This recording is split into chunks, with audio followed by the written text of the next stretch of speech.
যাদের মোবাইল ফোনের charge automatic দ্রুত শেষ হয়ে যায়, অনেকের এরকম হয় যে রাতে দেখি 50% চার্জ, সকালে উঠে দেখি 20 থেকে 30% চার্জ। তো যাদের এরকম অটোমেটিক ফোনে চার্জ ফুরিয়ে যায়, তাহলে আজকের এই ভিডিওটি তাদের জন্য। তো চলুন, মোবাইল ফোনে অটোমেটিক দ্রুত চার্জ কেন ফুরিয়ে যায় এবং এর সমাধান কী। 1 নম্বরে একাধিক অ্যাপ খোলা। ফোনে একসঙ্গে অনেক অ্যাপ খোলা থাকলে এমন হয়, যে অ্যাপ ব্যবহার করেছেন সেটি ছাড়াও আগে খোলা অ্যাপগুলো ফোনের চার্জ খায়। তাই অ্যাপ ব্যবহার শেষ হলে র্যাম পরিষ্কার করে নিন। 2 নম্বরে ফোনের ডিসপ্লের আলো অটোমেটিক জ্বলে থাকা, বা যখন আমরা মোবাইল ফোন ব্যবহার করি তখন আমরা ফোনের ব্রাইটনেস বাড়িয়ে রাখি, তখন কিন্তু দ্রুত চার্জ শেষ হয়ে যায়। এরপর ওই অবস্থায় আমরা কি করি, মোবাইল ফোন রেখে দেই বা চার্জ দিয়ে রাখি, তখন কিন্তু ওই অটোমেটিক ফোনের ডিসপ্লের আলো একবার জ্বলে আর একবার নিবে। এতে করে মোবাইল ফোনের চার্জ দ্রুত অটোমেটিক শেষ হয়ে যায়। 3 নম্বরে ফোনে অনেক অ্যাপ। অনেকের ফোনে প্রচুর অ্যাপ ইনস্টল করা থাকে, হয়তো এতগুলো অ্যাপ আপনি ব্যবহার করেন না। বেশি অ্যাপ থাকলে ফোন ধীরে ধীরে কাজ করে, ফোনের চার্জও অনেক খায়। তো এখন দেখাবো এর সমাধান কিভাবে করবেন। এর জন্য প্রথমে ফোনের সেটিংস অ্যাপ্লিকেশনটি ওপেন করব। এরপর একটু নিচের দিকে চলে আসব, এখানে দেখতে পাচ্ছেন ব্যাটারি, এখানে ক্লিক করব।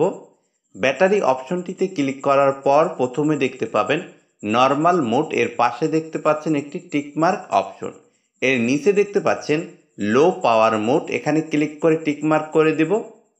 ওকে, এরপর নিচে দেখতে পাচ্ছেন পাওয়ার র্যাঙ্কিং, এখানে ক্লিক করব। পাওয়ার র্যাঙ্কিংয়ে ক্লিক করার পর প্রথমে দেখতে পাচ্ছেন অ্যান্ড্রয়েড সিস্টেম, এর পাশে দেখতে পাচ্ছেন 46%, অর্থাৎ আপনার ফোনের চার্জ এই অ্যাপ্লিকেশনটিতে কিন্তু 46% নিয়ে নিয়েছে। এরপর নিচে দেখতে পাচ্ছেন ইমোর পাশে দেখতে পাচ্ছেন 11%, অর্থাৎ আপনার ফোনের চার্জ 11% এই ইমো অ্যাপ্লিকেশনটিতে নিয়ে নিয়েছে।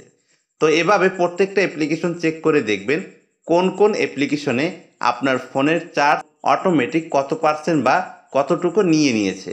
তো এগুলো বন্ধ করতে হলে এখান থেকে ব্যাগে চলে আসব। এরপর নিচে দেখতে পাচ্ছেন হাই ব্যাকগ্রাউন্ড পাওয়ার, এখানে ক্লিক করব। এরপর ফোনের সব অ্যাপ্লিকেশনগুলো এখানে শো করবে। তো প্রত্যেকটা অ্যাপ্লিকেশনের পাশে দেখতে পাচ্ছেন ইনেবল অপশন অন করা আছে, এগুলো এখান থেকে অফ করতে হবে। আমি এখন এগুলো এখান থেকে অফ করে দিব।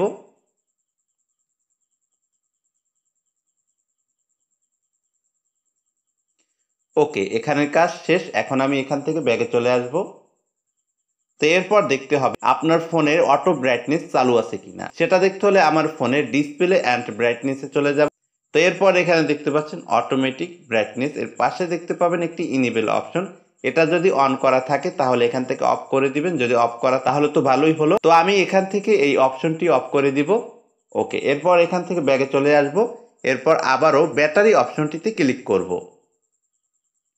এরপর 3 নম্বরে দেখতে পাবেন সুপার পাওয়ার সেভিং মোড, এখানে ক্লিক করব।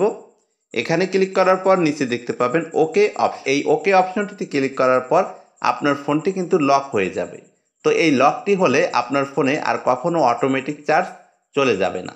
এই লকটি কখন করবেন, এই লকটি যখন আপনার মোবাইল ফোন ব্যবহার করা বন্ধ করবেন তখন আপনি এই লকটি করতে পারেন, বা যখন মোবাইল ফোনটি রেখে কোথাও চলে যাবেন তখনও এই লকটি করে রেখে দিতে পারেন, তাহলে কিন্তু আপনার ফোনের দ্রুত চার্জ এবং অটোমেটিক চার্জ আর ফুরিয়ে যাবে না। তো আমি এখন যদি এই ওকে অপশনটিতে ক্লিক করি তাহলে কিন্তু ওই লকটি চালু হয়ে যাবে। তো ওই লকটি আনলক কিভাবে করবেন, তো ওই লকটির নিচে দেখতে পাবেন এক্সট্রা অপশন, ওখানে ক্লিক করবেন। এক্সট্রা অপশনটিতে ক্লিক করার পর ওকে অপশনে ক্লিক করবেন, তাহলে কিন্তু আপনার ফোনটি আনলক হয়ে যাবে। তো এই সেটিংসগুলো করলে আপনার ফোনে অটোমেটিক চার্জ আর কখনো চলে যাবে না।